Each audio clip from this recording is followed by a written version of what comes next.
আল্লাহর জমিনে আল্লাহর দ্বীনকে প্রতিষ্ঠিত করা। এই কথা বললে আবার বলে লাদেন লাদেন ভাব। আল্লাহর জমিনে আল্লাহর দ্বীন প্রতিষ্ঠিত করা এটা তো করার জন্যই নাকি? এই কথা বললেই জঙ্গি, এই কথা বললেই মৌলবাদ, এটা তো আর বলার জন্যই। আল্লাহর জমিনে আল্লাহর দ্বীন প্রতিষ্ঠিত করা যাবে না, এটাই হলো আবু জেহেলের উত্তরসূরিদের কথা, এটাই হলো আবু জেহেলের কাজ।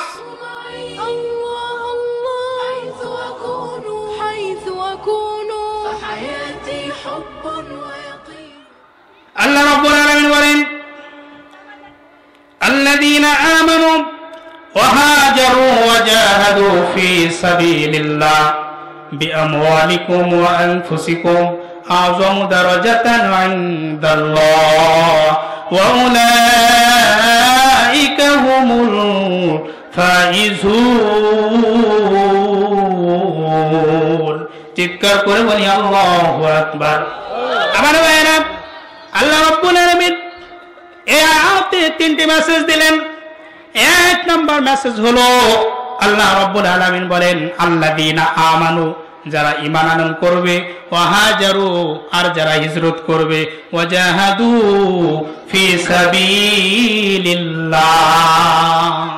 তিন নাম্বার হলো আল্লাহর জমিনে আল্লাহর দ্বীনকে প্রতিষ্ঠিত করা, আল্লাহর জমিনে আল্লাহর দ্বীন কায়েম করা, আল্লাহর জমিনে আল্লাহর দ্বীন কায়েম করার কাজ করা। এই তিনটি বিষয় হলো আমার কাছে সবচাইতে উত্তম। আ'যামু দারাজাতান 'ইনদাল্লাহ ওয়া উলাইকা হুমুল ফাইজুন।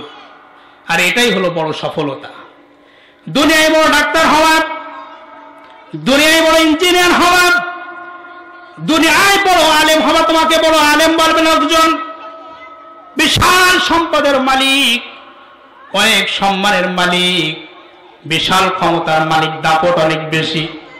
আল্লাহ রাব্বুল আলামিন বলেন, মৃত্যুর পরে, চোখ বোঝার পরে, চোখ বন্ধ করার পরে যদি ফেরেশতারা খারাপ ব্যবহার করে, ফেরেশতার চেহারা যদি খারাপ হয়, আল্লাহ যদি ঘাটে ঘাটে আটকাই দেই, তাহলে আমার চাইতে বড় ব্যর্থ পৃথিবীতে আর কেউ নাই।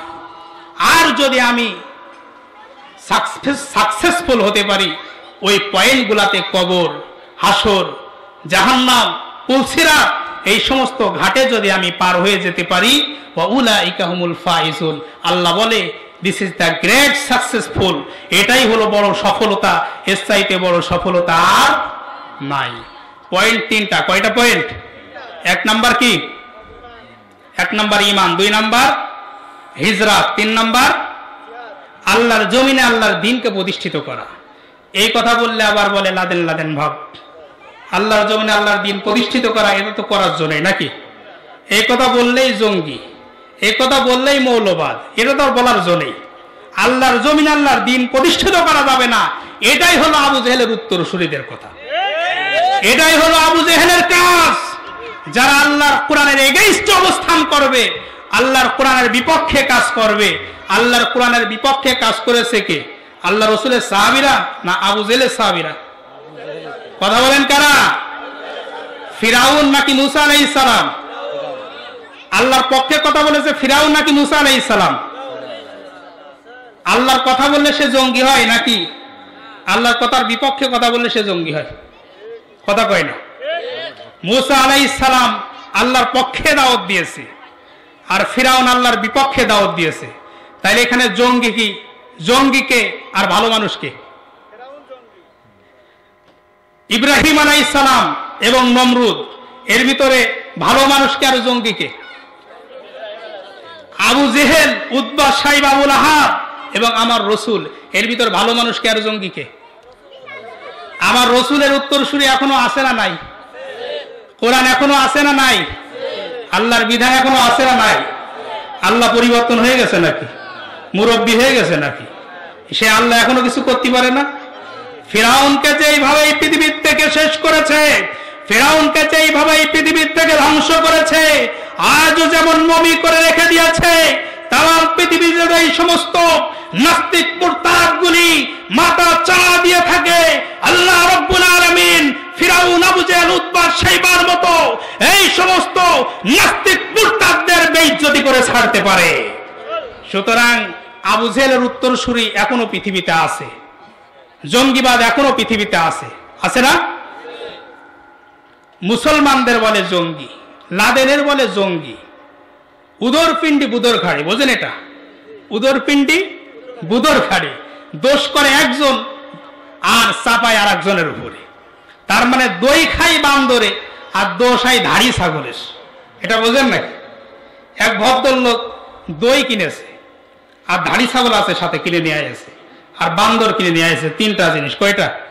তিনটা, দই, বান্দর আর ধাড়ি ছাগল। রাস্তায় যাইতে যাইতে পিসাব লেগে গেছে, এখন পিসাব তো ফিরতে হবে নাকি? বান্দর আর ধাড়ি ছাগলকে ছেড়ে দেবে নাকি বাইন্দে থিয়ে যাবে? ও বেচারা বাইন্দে থিয়ে দই তো আর পকেটে রাখা যায় না, দই পাশে রেখে দিয়েছে, ছাগলও বাইন্দে পাশে রেখে দিয়েছে, আর সেই বান্দরও পাশে বাইন্দে রেখেছে।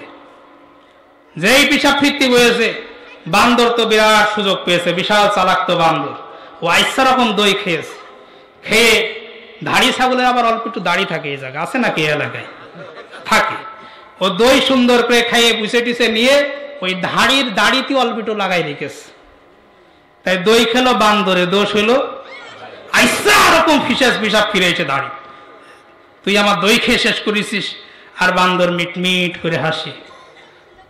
ইহুদি খ্রিস্টানরা চাল চালায়, মুসলমানদের উপরে নির্যাতন হয়, ফিলিস্তিনের মুসলমানদের উপরে নির্যাতন হয়, বাংলাদেশের মুসলমানদের উপরে নির্যাতন হয়, মিয়ানমারের মুসলমানদের উপরে নির্যাতন হয়।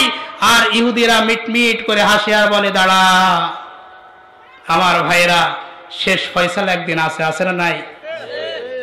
আল্লাহ রাব্বুল আলামিন বলেন, ওয়াশরাকাতিল আরদু বিনূরি রাব্বিহা ওয়া উদিয়াল কিতাবু ওয়া জিআ বিন নাবিয়্যিন ওয়াশ শুহাদা ওয়া কুদিয়া বাইনাহুম বিল হাক্কি ওয়া হুম লা ইউযলামুন। আল্লাহ রাব্বুল আলামিন বলেন, যেদিন আমি বিশাল বিচার কার্য ফয়সালা করব, the only honor of the day of judgment, বিচার কার্যের বিচারপতি হব আমি আল্লাহ রাব্বুল আলামিন। ওই দিন সমস্ত নবী রাসূল ওই জায়গায় উপস্থিত থাকবে, সমস্ত মানুষ উপস্থিত থাকবে, तमाम পৃথিবীর সমস্ত মানুষ উপস্থিত থাকবে, ওয়াশুহাদা, আর সমস্ত আম্বিয়া আলাইহিমুস সালাম সেখানে থাকবে। সমস্ত আম্বিয়া আলাইহিমুস সালাম ওই জায়গায় সাক্ষী দেবে। আর আল্লাহ রাব্বুল আলামিন বলবেন, ওয়া উফিয়াত কুল্লু নাফসিম মা কাসাবাত ওয়া হুম লা ইউযলামুন। সেদিন আমি কারোর উপরে জুলুম করব না, যে যা কিছু করেছে। ইকরা কিতাবাকা কাফা বিনাফসিকাল ইয়াউমা আলাইকা হাসিবা। আমি আল্লাহ রাব্বুল আলামিন বলবো, আজ তোমার আমলনামা নিজে পড়ে পড়ে শোনাও।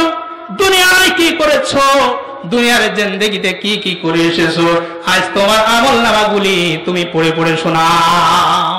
ইকরা কিতাবাকা কাফা বিনাফসিকাল ইয়াউমা আলাইকা হাসিবা। তুমি যথেষ্ট তোমার আমলনামা পড়ে পড়ে শোনানোর জন্য। সেদিন নেতা সাহেবরা, লিডার সাহেবরা, तमाम পৃথিবীর বড় বড় লিডার যারা, জাতিসংঘের মহাসচিব, ইউনাইটেড স্টেটস অফ আমেরিকার প্রেসিডেন্ট, तमाम পৃথিবীর প্রেসিডেন্টগুলি সেদিন আল্লাহর সামনে দাঁড়িয়ে থাকবে। এমপি সাহেবরা দাঁড়িয়ে থাকবে, চেয়ারম্যান সাহেবরা দাঁড়িয়ে থাকবে, মেম্বার সাহেবরা দাঁড়িয়ে থাকবে। আল্লাহ বলবে, মেম্বার তোমার ওয়ার্ডের লোকজন নিয়ে এসে আমার সামনে হাজির হও। ও চেয়ারম্যান, ইউনিয়নের লোকজন নিয়ে এসে আমার সামনে হাজির হও। এমপি সাহেব, তোমার জেলার লোকজন, তোমার যেই দায়িত্বগুলো ছিল, তোমার সমস্ত মানুষ নিয়ে আমার সামনে হাজির হও। আমার ভাইয়েরা সেদিন অস্বীকার করবে, এটা আমার আমলনামা না, এটা আমি করিনি। ওয়ালাম আদরি মা হিসাবিয়া, এটা তো হওয়ার কথা ছিল না। সেদিন সবাই অস্বীকার করবে। সূরা আল ইমরানের ভিতরে রব্বুল আলামিন বলেন, সেদিন অস্বীকার করার সাথে সাথে আল্লাহ ফেরেশতাদের বলবে, ইয়াউমা তাজিদু কুল্লু নাফসিম মা আমিলাত মিন খায়রিন মুহদারা।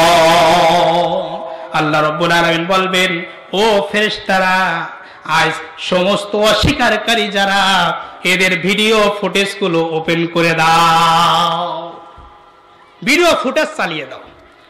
ভিডিও ফুটেজ ওই জায়গা চলছে না? ভিডিও দেখানো হচ্ছে কিনা? হ্যাঁ, ভিডিও এখন আমাদের শেষ জামানায় ভিডিও করে দেখানো হয়। আল্লাহ বলবে ইয়াউমা তাজিদু কুল্লু নাফসিন মা আমিলাত মিন খায়রিন মুহদারা। ভিডিও ফুটেজ ওপেন করে দাও। অস্বীকার করছে, অস্বীকার করার সুযোগ থাকবে না। বিচার কার্য পরিচালনা করবে রব্বুল আলামিন। तमाम পৃথিবীর বিচারপতি যারা আছে তাদের বলবে দুনিয়ায় বিচার কার্য পরিচালনা করেছো নিজের খেয়াল খুশি মতো, উদর পিণ্ডি বুদর ঘাড় উপর চালিয়ে দিয়েছো। দোষ করেছে একজন, আর একজনের ফাঁসিতে কাটতে জড়িয়েছো। আজ বিচার দাও, আজ আমার সামনে তোমাদের বিচার হবে। আজ আমি বিচারপতি, তোমরা বাদী। কথা কার? কথা কার? পালাই যাওয়ার সুযোগ নাই। সুযোগ আছে? পালাই যাওয়ার কোনো সুযোগ নাই। حيث أكون فحياتي حب